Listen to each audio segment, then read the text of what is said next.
местное зрелище. Сейлоры и зрители. Right now, you can always wander towards the back of the boat because the back of the boat is going to be facing this fort even after I make my left-hand turn here. That's over the Pacific Theater of Operations where it got involved in a very famous but bloody battle over there known as the Battle for Okinawa. And during that battle, that destroyer took 3 direct bomb hits and 5 kamikaze planes slammed into its hull, and yet its crew was still able to maintain one engine and when they finally made it safely back to port, that ship had earned the nickname the ship that would not die. And years later, the captain of that vessel wrote a book by the same title called The Ship That Would Not Die about the exploits of the Laffey during World War II. That vessel earned a Presidential Unit Citation and 5 battle stars for its service in World War II, and it also earned an additional 2 battle stars for its service during the Korean War. Now, if you look up near the bow of the destroyer, but closer to us, you can see the submarine Clamagore. We're looking at this lengthwise. That's the SS Clamagore 343, and that was built by Electric Boat Company in Groton, Connecticut, and commissioned on June 28th of 1945, and decommissioned on June 12th of 1975. Now, that submarine did not serve during World War II. We know that submarine was on active patrol off the coast of Cuba during the Cuban Missile Crisis. It never fired any of its weapons in anger, and thank goodness for that, otherwise the Cuban Missile Crisis would have turned out a lot differently. But because they are spending a lot of money on the upkeep of the aircraft carrier and the destroyer, they are talking about possibly donating that submarine to another port of call. Now, the star of the show over there is the aircraft carrier. That's the USS Yorktown, the CV Fan, also known as the Fighting Lady. She was built by Newport News Shipbuilding in Virginia and commissioned on April 15th of 1943 and decommissioned on June 27th of 1970. She's some 878 feet long, 93 feet wide, can do in excess of 30 knots. It was home to just shy of 3,000 sailors. Now, this is not the first aircraft carrier to have the name Yorktown. The first aircraft carrier to have the name Yorktown was the CV-5 Yorktown, but that was sunk during the Battle of Midway on June 7th of 1942. So halfway through construction, this vessel was renamed to the Yorktown in order to honor those sailors that fought so bravely on the original CV-5 Yorktown. Now, if you look at the main flight deck, you can see it's mostly jet aircraft they have on display up there right now. That flight deck was modernized in the mid-1950s to accommodate those jet aircraft, and that also extended the length of the vessel by about 10 feet. But you can still go and see the original propeller-driven aircraft that were used during World War II. They are just located in the hangar bay down below. Now, this vessel served almost its entire life over in the Pacific Theater of Operations, where it earned a Presidential Unit Citation and 11 battle stars for its service in World War II.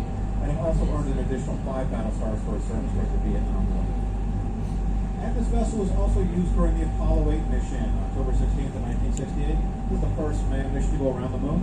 And when those astronauts splashed back down into the Pacific, it was the Yorktown that recovered the capsule of the astronauts and gave them a ride back home.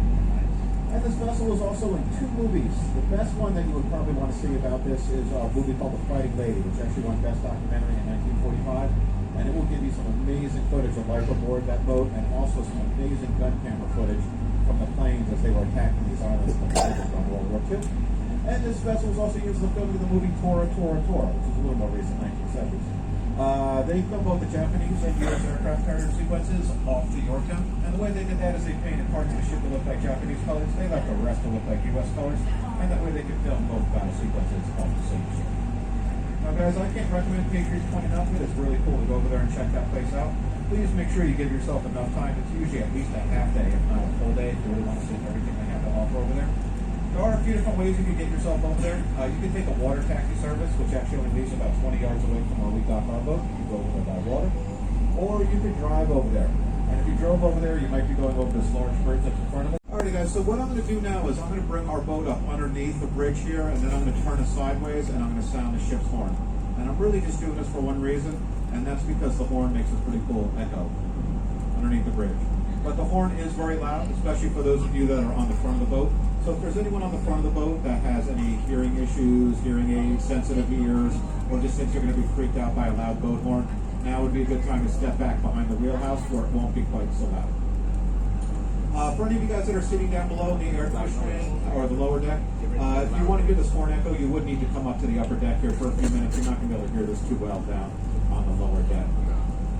So I will warn you right now, and I will warn you one more time with a 3, 2, 1 countdown before I sound the ship's horn, but I will not be responsible for anyone who needs to change of underwear after I sound the ship's horn.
whistle here the heck out.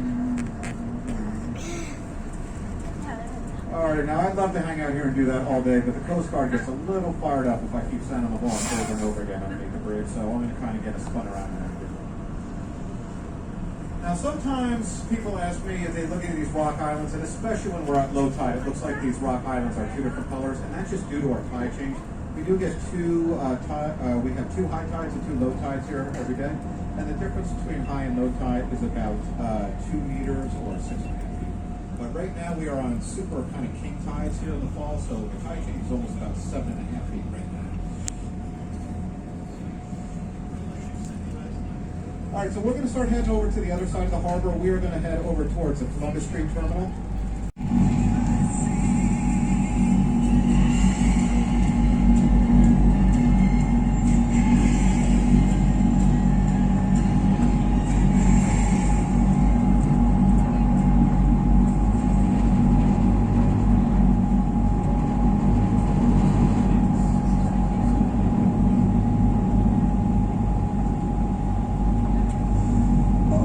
So we are over here by the Columbus Street Terminal. The Columbus Street Terminal is what's known as a ro-ro terminal, and the type of ships you normally see dock up here are called ro-ro ships. And what ro-ro stands for is roll on, roll off. So anything with wheels, tires, tracks, anything that can be driven on or off a boat is what you'll see loaded and unloaded over here at the Columbus Street Terminal. Now the most popular thing that they are usually loading over here at the Columbus Street Terminal is the BMW X Series SUV. And that's because up in Greer, South Carolina, we have the largest BMW factory on planet Earth. It's even bigger than anything they have in Germany. And all they do is make the X Series SUV up there. Southeast, they will bring it to this facility. These folks will nurse that sea turtle back to health and then re-release it into the wild. And to date, these folks have re-released more.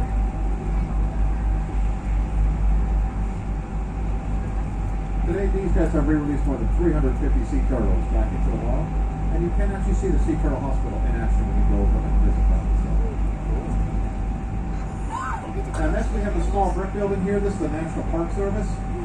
This is also one of the places where boats leave that if you wanted to catch a boat that actually goes out to Fort Sumter itself, where you wanted to walk around on the fort.